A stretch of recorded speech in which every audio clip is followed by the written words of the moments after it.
NTV time, जनता की बात जनता के साथ। पन्ना जिले की तहसील शाहनगर में नागरिक आपूर्ति निगम वेयर हाउस में हो रहा भ्रष्टाचार। सड़ा चावल उचित मूल्य की दुकानों में भेजा गया, विक्रेताओं ने सैकड़ों कुंटल चावल लुटाया। बता दें कि पन्ना जिला की तहसील शाहनगर के नागरिक आपूर्ति निगम वेयर हाउस नंबर 15 में नॉन प्रभारी और राइस मिल संचालकों की मिलीभगत से भ्रष्टाचार का मामला उजागर हुआ। जानकारी के मुताबिक नॉन प्रभारी ने सड़ा हुआ राइस पास कर उचित मूल्य की दुकानों में भेजा। जब विक्रेताओं ने इसे सड़े हुए चावल को वापस किया तो ये मामला सामने आया। जैसे ही यह जानकारी सामने आई, फूड इंस्पेक्टर मेघा चंदेल मौके पर पहुंची और जांच शुरू की, लेकिन जांच के दौरान नॉन प्रभारी और सर्वेयर वहां मौजूद नहीं थे। विक्रेताओं ने आरोप लगाया कि सड़ा हुआ चावल उपभोक्ताओं के स्वास्थ्य के साथ खिलवाड़ है और इसे पास करने में बड़े स्तर पर भ्रष्टाचार हुआ है। अब देखना यह है कि जांच में क्या खुलासे होते हैं और जिम्मेदार अधिकारियों पर क्या कार्रवाई होती है। शाहनगर से सोनिका उर्मालिया की खास रिपोर्ट।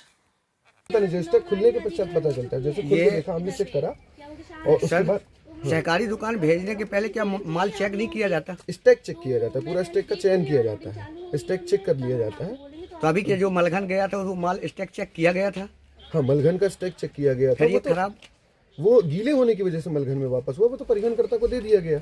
परिवहनकर्ता ने काफी समय से नमी का था, उसमें साफ दिख रहा है, हम लोगों ने देखा था वो उसके चावल बाउंड नहीं, अभी 4 दिन। हाँ, तो वो बोरे में चिपक जाता है ना, गीले होने की वजह से बोरों में चिपक जाता है ऊपर से। वो परिवहनकर्ता की वजह से जो भी थोड़ा बहुत गीला हुआ तो वो परिवहनकर्ता को वापस कर दिया गया, उनकी जवाबदारी। जो दिख रहा है वो तो पहले से ही वो दवाई डालने के बाद भी आपको उतना ही दिखाई देगा। वो गीले तो मर जाते हैं पर उनके गुट्ठे तो रह जाते हैं। गीले होने पर कितना वजन बढ़ जाता है?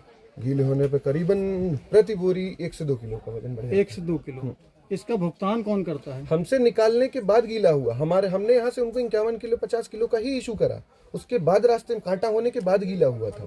तो इस पे किसकी गलती है? नहीं, तो विक्रेता को नहीं दिया गया ना, उसमें मैम ने शिकायत की और शिकायत के उसमें बदल दिया गया। हो गया वो बारिश की वजह से, बारिश हो गई थी। तो क्या उसमें कल का नहीं गीला हुआ है, बोरी की बात कर, मलघन जो गया था उसकी बात कर रहा हूँ। मलघन तो कल ही गया था। जो माल मलघन भेजा गया था उसमें तो ऐसा देखने में ऐसा प्रतीत होता है जैसे कई वर्षों से ये रखा हो, और उसमें गुट्टे के चावल के गुट्टे वो पड़ गए हुए हैं। वो नमी के कारण तो नहीं होते। नमी ही बढ़ती है तो उसमें कीड़े हो जाते हैं। परसों भी बारिश नहीं हुई है। मलघन का स्टॉक जो था वो बोरी का था, स्टॉक गीला होने की वजह से। तो अभी तो ऐसा कोई बारिश हुई नहीं कि जिसमें गीला हो जाए वो। 2-4 दिन पहले की जो शिकायत आई थी, 2 दिन पहले 3 दिन पहले, अभी करंट उसमें गीला हुआ था माल। और अभी जो माल देखा गया उसमें दवाइयों का छिड़क वो नहीं किया गया अभी मामला मलघन से आया है, जो कि कल गया था वहाँ पे चावल, तो उसका तो बदल दिया गया स्टॉक। वो दवाई डालने के बाद भी गुट्ठे बने रहते हैं बोरियों में। कितने महीने से रखा रहता है तब खराब हो जाता है? चावल बहुत सेंसिटिव चीज है, चावल 15 दिन में खराब हो जाता है। जो 6 माह से आपके यहाँ रखा हुआ है उसकी क्या हालत होगी?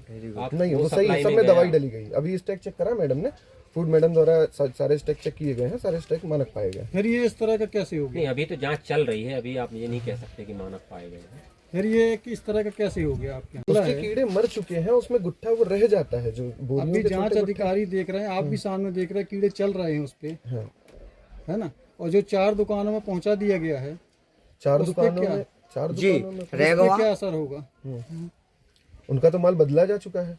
नहीं, अभी कहाँ बदला गया? मलघन रेगवा तत्काल बदल गया।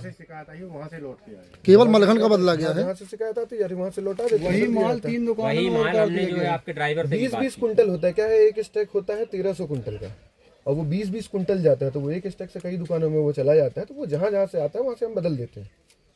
कई बोरियां गेहूं की ऐसी भी देखने को मिली। यहाँ पर कितने किलो के मान से दर्ज की जाती है अंदर? 50 किलो। 50 किलो। जब सहकारी दुकान में जाती है तो उनका 51 किलो 50, 52 किलो 50 वजन निकलता है। क्या कारण है? गेहूं में कि चावल में? गेहूं में गेन बढ़ता है। गेहूं रखे रखे क्या होता है, जैसे अपन 0.7% गेन बढ़ता जाता है, गेहूं रखे रखे गेन बढ़ता है।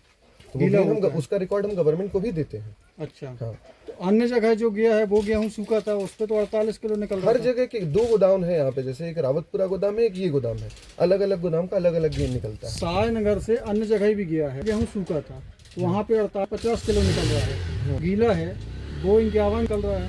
गेहूँ गीले होने के नहीं है हमारे पास, पर अलग अलग स्टेकों का अलग अलग मॉइस्चर होता है, अलग अलग स्टेकों का अलग अलग गेन होता है, इसलिए अलग अलग वजन पाया जाता है। यहाँ पर सबसे ज्यादा जो है चर्चा का विषय बना हुआ कि अधिकारी कम, दलाल ज्यादा सक्रिय है। दलालों को तो अनुमति नहीं है अंदर आने की। दलाल अभी तक तो ऐसी कोई रिपोर्ट नहीं है हमारे पास। तो हम लोगों के पास तो है। ये हम तो आपसे पूछ रहे हैं क्या कदम उठाए जाएंगे आगे। तो दलालों को सक्रिय है तो उनके ऊपर कदम उठाए जाएंगे, उनको यहाँ निषेधित किया जाएगा कि बिल्कुल यहाँ अंदर ना आए। आप क्योंकि अभी धान का कार्य चल रहा है, पूरा कैंपस खुला हुआ है, तो शायद ऐसी कुछ शिकायतें या कुछ भी हो सकती हैं। बाकी हमारा कैंपस पूरा सील्ड लॉक रहता है, यहाँ गेट पे गार्ड होते हैं, किसी अन्य व्यक्ति को यहाँ एंट्री नहीं दी जाती। परिवहन करता है लेबर और कर्मचारी के अलावा। यहाँ से बोरियां ज्यादा लाद कर और बीच में उतार ली जाती हैं आपके कर्मचारियों के द्वारा, क्या कहेंगे इस पे? यहाँ से बोरियां ज्यादा लाद कर नहीं, हम सिर्फ धर्म कांटे के वजन से देते हैं, जितने का हमारा डीओ काटा जाता है सिर्फ हम उतना ही डीओ इशू करते हैं, उतना ही माल इशू करते हैं। यहाँ से आपके यहाँ से जो धर्म कांटा होता है